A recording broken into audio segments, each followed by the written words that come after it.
मुख्यमंत्री के दौरे से पहले किसान नेता डॉ. रवि नागर नजरबंद। किसान एकता संघ ने मुख्यमंत्री को सौंपा 3 सूत्रीय ज्ञापन। बरेली बदायूं सिंचाई परियोजना शुरू कराने, आंवला तहसील के किसानों को उचित मुआवजा और एम्स स्तर का अस्पताल खोलने की मांग। बरेली। मुख्यमंत्री के प्रस्तावित बरेली दौरे से पहले किसान एकता संघ के राष्ट्रीय संगठन मंत्री डॉ. रवि नागर को थाना सुभाषनगर पुलिस ने भारी पुलिस बल के दम पर उनके आवास पर नजरबंद कर दिया। संगठन का आरोप है कि पुलिस ने उन्हें घर से बाहर निकलने की अनुमति नहीं दी और मुख्यमंत्री से मिलने जाने से रोक गया। किसान एकता संघ ने इस कार्रवाई को लोकतांत्रिक अधिकारों का हनन बताते हुए विरोध जताया। इसी दौरान किसान एकता संघ के पदाधिकारियों ने जिलाधिकारी के माध्यम से मुख्यमंत्री को 3 सूत्रीय मांगों का ज्ञापन मनीनाथ चौकी प्रभारी जितेंद्र कुमार को सौंपा। किसान नेता डॉ. रवि नागर ने बरेली बाईपास सिंचाई परियोजना को शीघ्र शुरू कराने, औद्योगिक विकास के लिए अधिग्रहित होने वाली किसानों की भूमि का उचित एवं समान सर्किल रेट पर मुआवजा देने तथा बरेली में गरीबों, किसानों और आम जनता के लिए एम्स स्तर का अस्पताल स्थापित करने की मांग की गई। किसान नेता डॉ. रवि नागर ने कहा कि किसान एकता संघ पिछले 2 वर्षों से बरेली बाईपास सिंचाई परियोजना को शुरू कराने के लिए लगातार आंदोलन कर रहा है, लेकिन अब तक सरकार की ओर से कोई ठोस कदम नहीं उठाया गया है। संगठन ने किसानों के हित में शीघ्र कार्रवाई की मांग करते हुए कहा कि लंबे समय से लंबित इन मांगों का समाधान किया जाए। इसी दौरान किसान नेता डॉ. रवि नागर ने कहा, पुलिस द्वारा नजरबंद करने पर घोषणा की किसानों की समस्याओं के समाधान के लिए संगठन का प्रतिनिधि मंडल लखनऊ मुख्यमंत्री से मिलेंगे। ज्ञापन सौंपने के दौरान राष्ट्रीय सचिव यज्ञ प्रकाश गंगवार, युवा प्रदेश अध्यक्ष पंडित राजेश शर्मा, मंडल सचिव भगवान सिंह गुर्जर, मंडल महासचिव अंशु भारती, मंडल उपाध्यक्ष गिरीश गोस्वामी, जिला उपाध्यक्ष संजय पुजारी एवं सुरेंद्र तिवारी, जिला मीडिया प्रभारी संजय पाठक सहित किसान एकता संघ के अनेक पदाधिकारी मौजूद रहे। मैं डॉक्टर रवि नागर, किसान एकता संघ का राष्ट्रीय संगठन मंत्री हूँ। आज माननीय मुख्यमंत्री जी उत्तर प्रदेश, आज बरेली में उनका आगमन हो रहा है।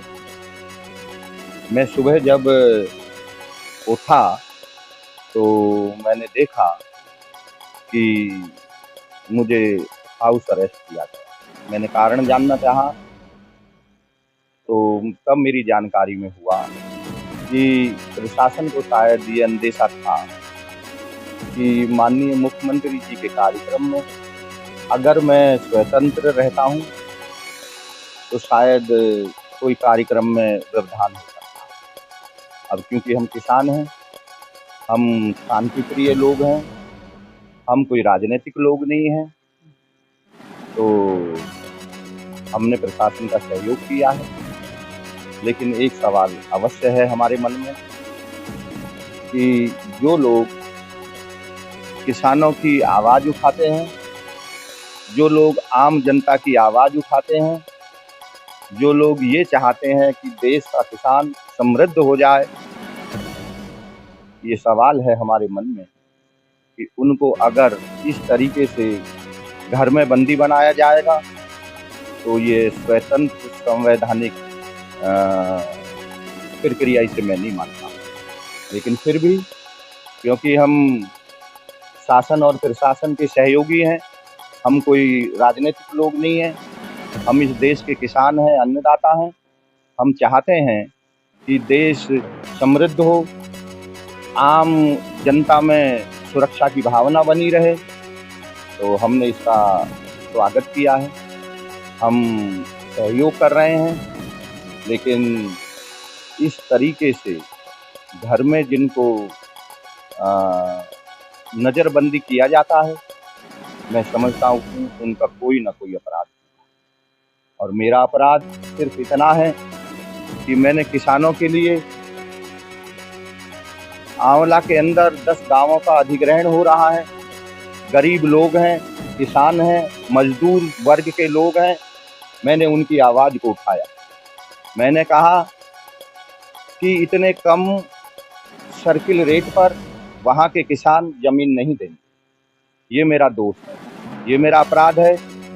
मैंने बरेली और बदायूं सिंचाई परियोजना, जिस पर 329 करोड़ रुपए का बजट 2012 में पास हुआ और आज 2012 से लेकर 14 साल गुजर गए, लेकिन वह परियोजना आज तक पूरी नहीं हुई है। जिससे बरेली और बदायूं के लाखों किसान परिवारों को लाभ पहुंचता सिंचाई का, किसानों की लागत कम हो जाती, किसानों को फसल पे मुनाफा अधिक मिलता। मैंने उसकी आवाज को उठाया, ये शायद मेरा अपराध है। 300 बेड सरकारी अस्पताल की आवाज को आपने देखा।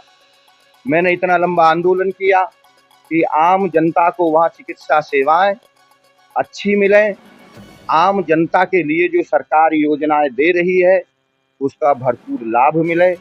मैंने उसके लिए आंदोलन किया। शायद मैं समझता हूँ, चौपला पुल को आपने देखा, कितनी खराब स्थिति थी चौपला पुल की। मैंने आम जनता के लिए आंदोलन किया, 6 महीने पद यात्रा की तपती धूप में। शायद ये मेरा अपराध है कि मैं आम जनता की आवाज को, किसानों की आवाज को, राष्ट्र हित की आवाज को, और जो सरकार चाहती है, सही मायने सरकार चाहती है कि किसानों का शोषण ना हो, सरकार चाहती है कि किसान समृद्ध हो, सरकार चाहती है कि आम जनता में सरकार के प्रति विश्वास जगे, सद्भावना बनी रहे। मेरा ये अपराध है कि मैं सरकार की उस नीतियों के लिए काम करता हूँ। शायद मैं समझता हूँ यही मेरा अपराध है, इसलिए मुझे आज नजरबंद किया गया है। मेरे यही तीनों मांगे हैं। मैंने जो आपको बताया कि आंवला में 10 गांवों का भूमि अधिग्रहण किसानों का किया जा रहा है, बहुत कम रेट रखा हुआ है, किसानों की जमीनें चली जाएंगी, किसान मजदूरी करने के लिए मजबूर होगा। यह आंदोलन मेरा लगभग 2 महीने से तपती धूप में नंगे पैर 10 गांवों की पदयात्रा की। उस आंदोलन को मैंने मजबूत किया, खड़ा किया, लेकिन सरकार के कुछ लोग, जिनको ऐसा ये लग रहा था कि हमारी विधानसभा के अंदर किसानों की आवाज मजबूत हो रही है, किसी व्यक्ति का शायद उसका श्रेय उसके नाम ना चला जाए, लेकिन साथियों, मेरा कोई भी श्रेय लेने का मकसद नहीं होता। मैं कितनी बार कह चुका हूं और आज फिर आपके सामने मैं ये घोषणा करता हूं, ना मैं किसी दल का समर्थक हूं, ना विरोधी हूं, और ना मैं कभी किसी राजनीतिक दल से या स्वतंत्र होकर चुनाव लड़ूंगा। मेरा उद्देश्य सिर्फ ये है कि जो किसान शोषित है, वर्षों से हमारी पुरानी पीढ़ियां चली गई और उसका आज भी शोषण हो रहा है, मैं उसके साथ हूं, उसकी आवाज उठाता हूं। लेकिन उस राजनीतिक लोगों ने उस आंदोलन को खराब करने की कोशिश की, तोड़ने की कोशिश की, और वो